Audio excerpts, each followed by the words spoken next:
I like blue mats. You see? Okay, please lie on your back. All right. So, yeah, this is kind of more of what you would call a classic oscillation in Feldenkrais work, actually picking up the leg and pushing through the foot. Have you done that? Oh, then I don't need to do it. No. If you've done it, don't need to do it. Okay. You've only had it done to you. Okay. All right. So, oh, Mark. Oh, no. It's not worth it. Okay, let me give you. No. If you've had it, and if you know that you've got 1, 2, 3, 4, 5, 7 people that could teach you, I don't need to repeat it. No, really. Yeah.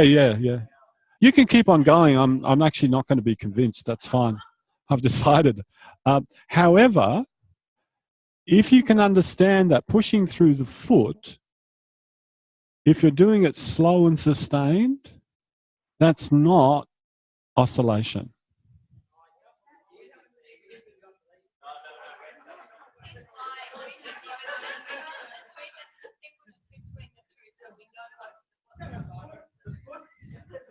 Please bend your knees. All right, I'll give you a different version.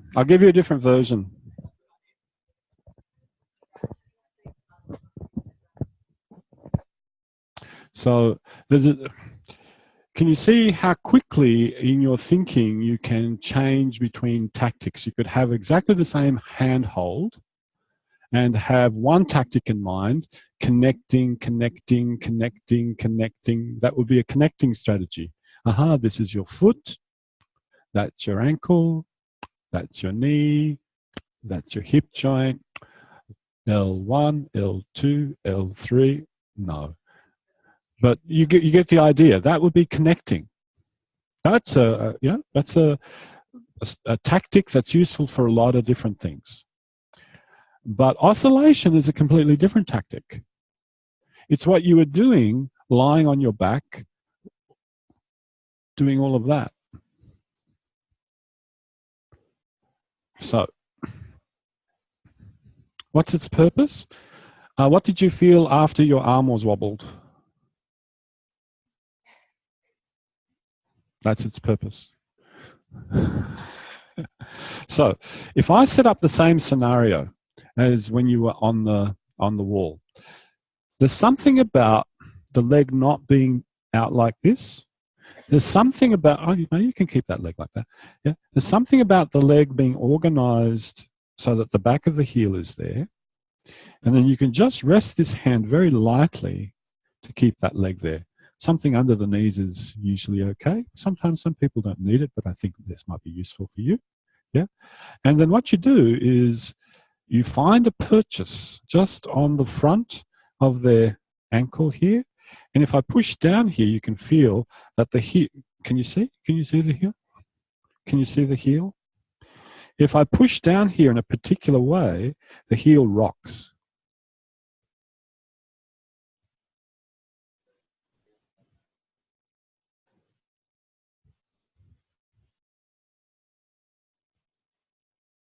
There we go. Now, what I'm not doing is, you'll feel the difference, Liz. What I'm not doing is this. Can you feel how I'm pushing up into you? Yeah. What I'm not doing, what I am doing is, I know that there's an articulation with the ankle here. And if I push down in a particular direction, the tibia is going to go backwards. It's going to articulate with the talus and the ankle is going to flex. And in every person, it's a slightly different direction. So I'm looking for it. And then once I've found it, there we go. Now, all I have to do is deliver my weight and withdraw it. That's all I'm doing. Can you see how I'm bobbing? Bob, bob, bob, bob, bob. All of me. I'm not doing not pumping my bicep and my tricep. I'm not. What I am doing is that.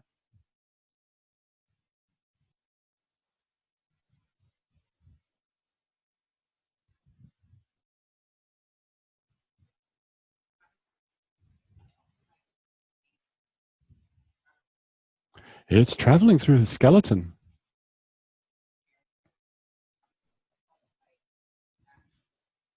No, I'm not. I'm pushing, releasing, just like you were doing exactly on the wall. Push, release, push, release, push, release, push, release. Now, what happens is, of course, the skeleton as a solid structure responds to that push really quickly. The flesh, being kind of liquidy, more soft, lags behind. And there you get this kind of, yeah, blah, blah, blah, blah, blah, yeah.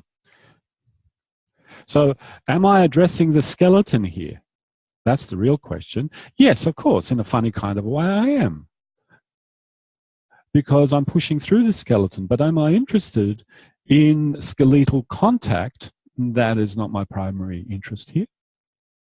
My primary interest is weight. Can I feel weight?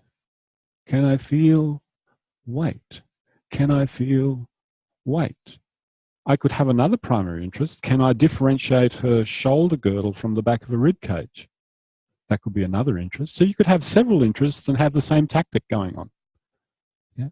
But if we're going to talk about oscillation, this is an oscillation.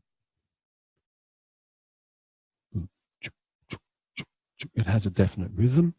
It has a definite kind of sensation to it. No, I won't show you that one. That's just enough. Yeah. Yeah. Is that okay, Liz? Would you like Yeah.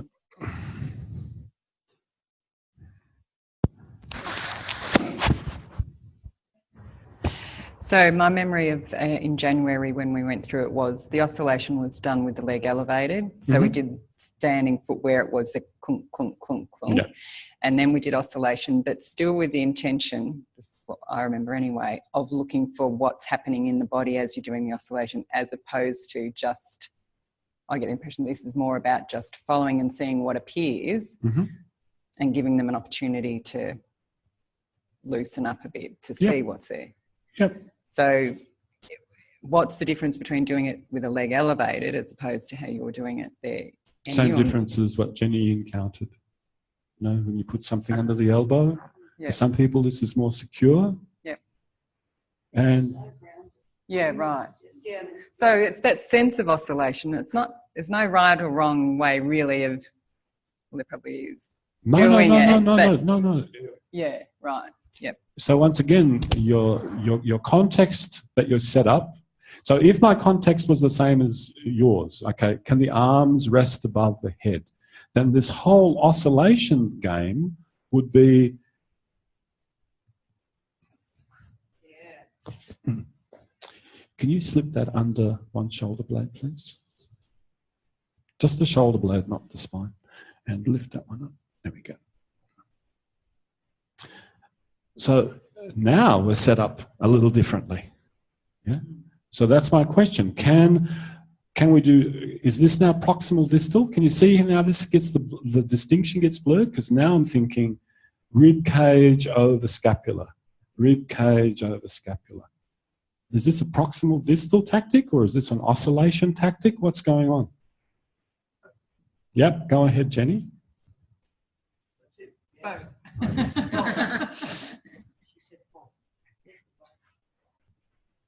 And of course, if I've created more friction between the scapula and the ground, then of course I'm going to emphasize that aspect, aren't I? Sorry, you're getting a left-handed version now. There we go.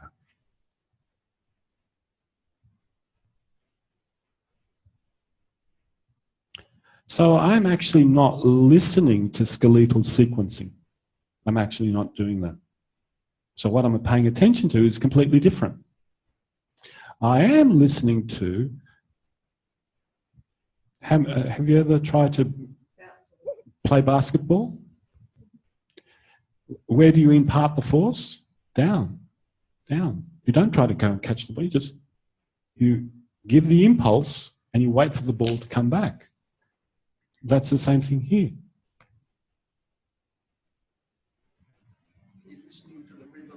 Yep. Very much the movement is more important here than the flow. So I can now have two things going at once. I can have proximal distal and where are you? Oh, you're there behind me.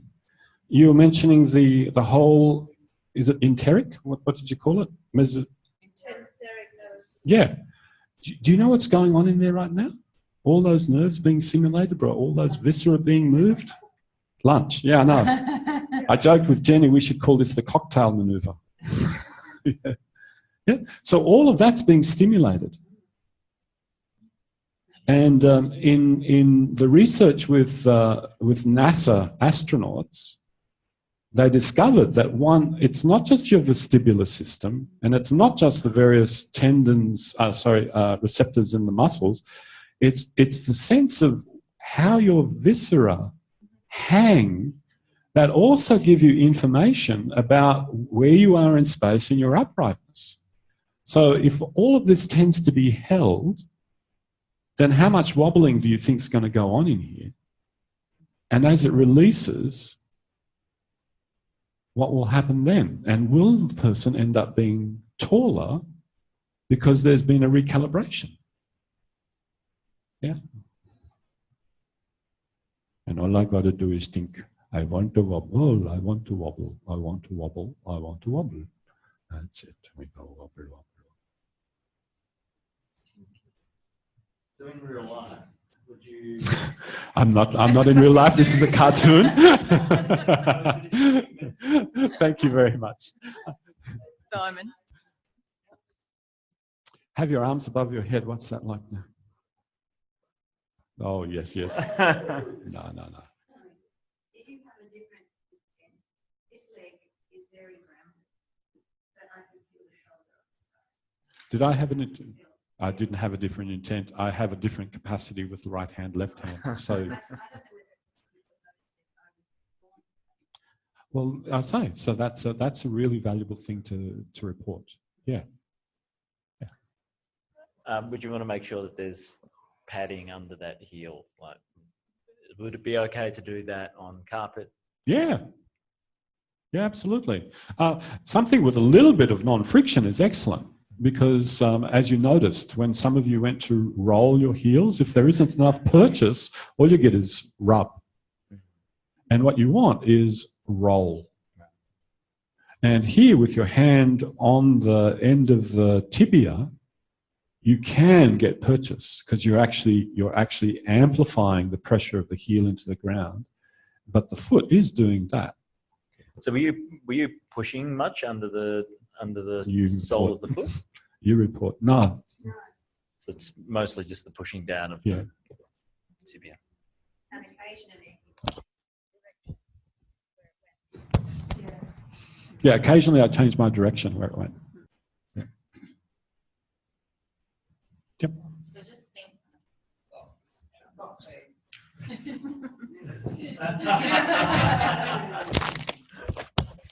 Thank you. So given you said that there's all different tactics and you combine them, so when you're exploring this proximal, distal and oscillation at the same time, what if you get someone that has the same issue with their heels that I have with my arms and they're stuck into the ground? Would you still try and explore it through that, or would you lift it up from the ground and then you're oscillating more the foot? Do you know what I mean? Like that? It's probably likely they're going to...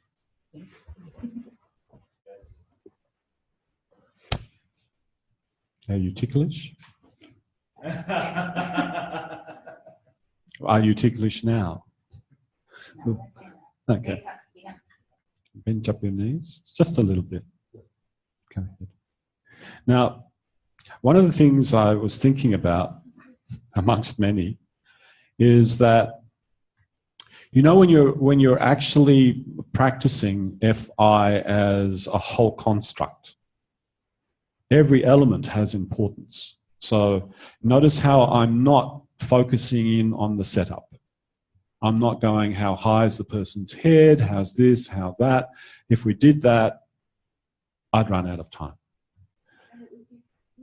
Well, it could be confusing, but I just wanted to acknowledge that I'm showing something discreetly out of context of a whole scene. Yeah. All right. So your question is, what happens? So then the question is, I want to oscillate.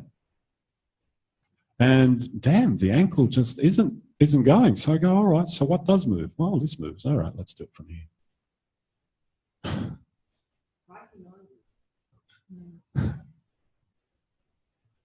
Can you see the ankle? Can you see the heel rocking? Because I know if I push these bones this way, her instep increases and the pressure will go straight up there. And there ain't nothing she can do about it because she doesn't know how to control this. Was that a good guess? That's a good guess. There you go. Well, you're very good. That's one of those moments when you go, all right, that worked, thank God.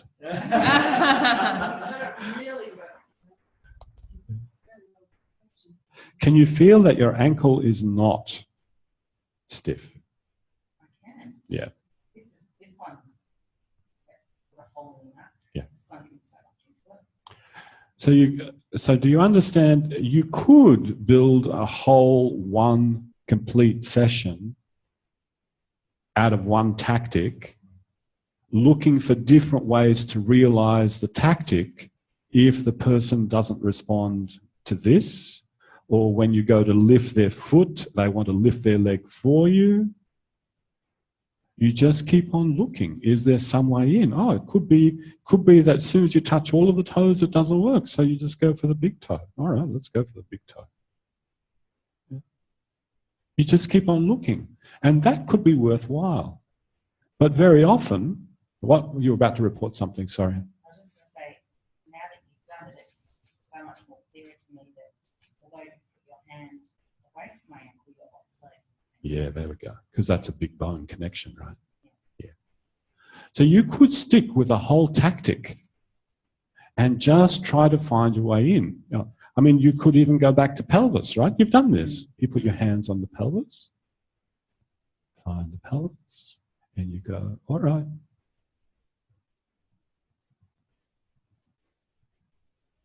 Got that? All right.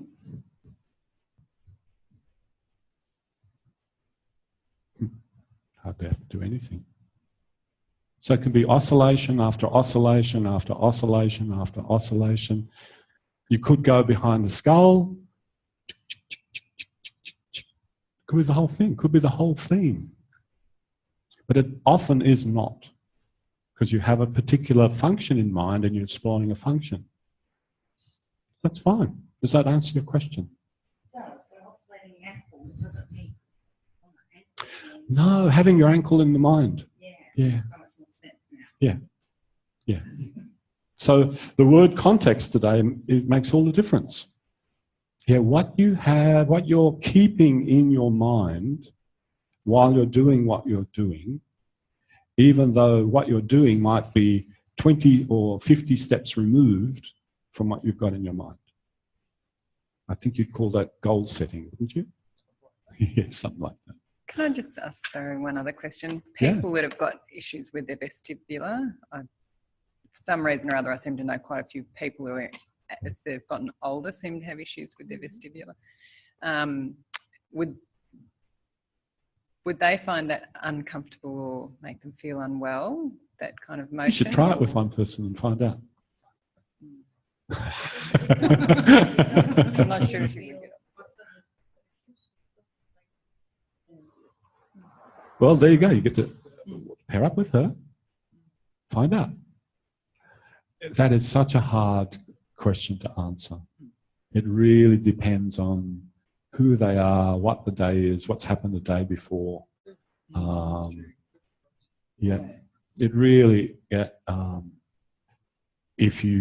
how you propose it to them. Oh, we're going to do some wobbling. Yeah? Rather than, can you imagine just lightly putting your hands directly on their pelvis and doing such a slow oscillation that it looks like you're checking the skeletal moves, which you are, but you just gradually increase it. Gradually increase it. Gradually increase it.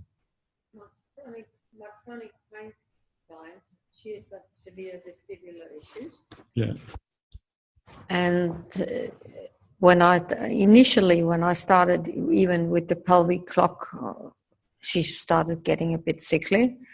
Then she started including the head, and I asked her to include her eyes, focusing on a spot, and that really helped her being able to. And yeah, she's getting better and better. She can go further down with her head and everything now.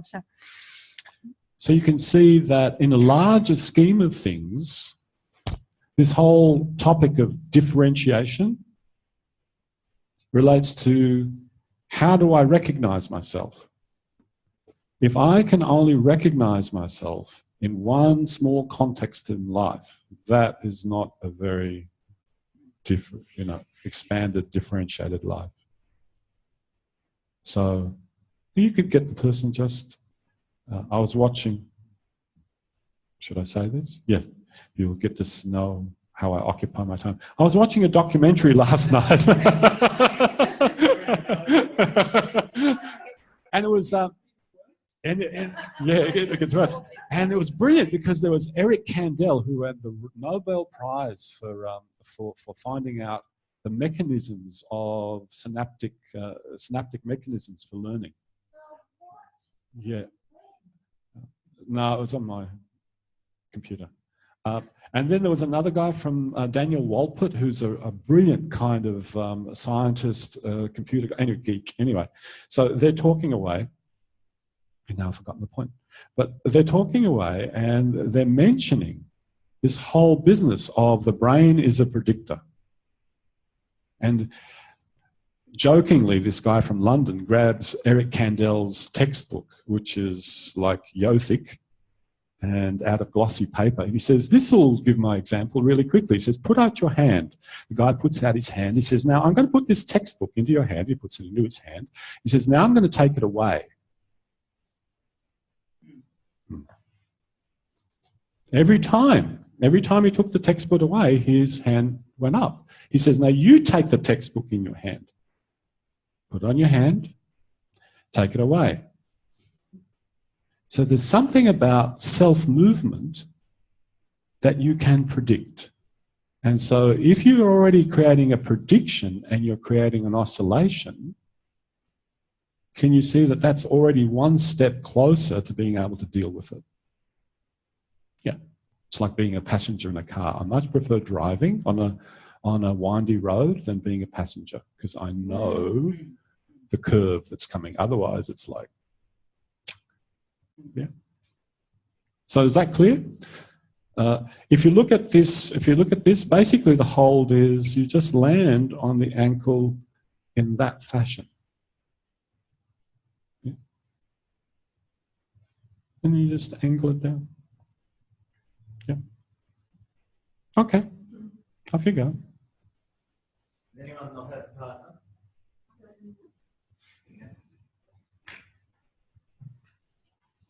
Unless you meant to do this.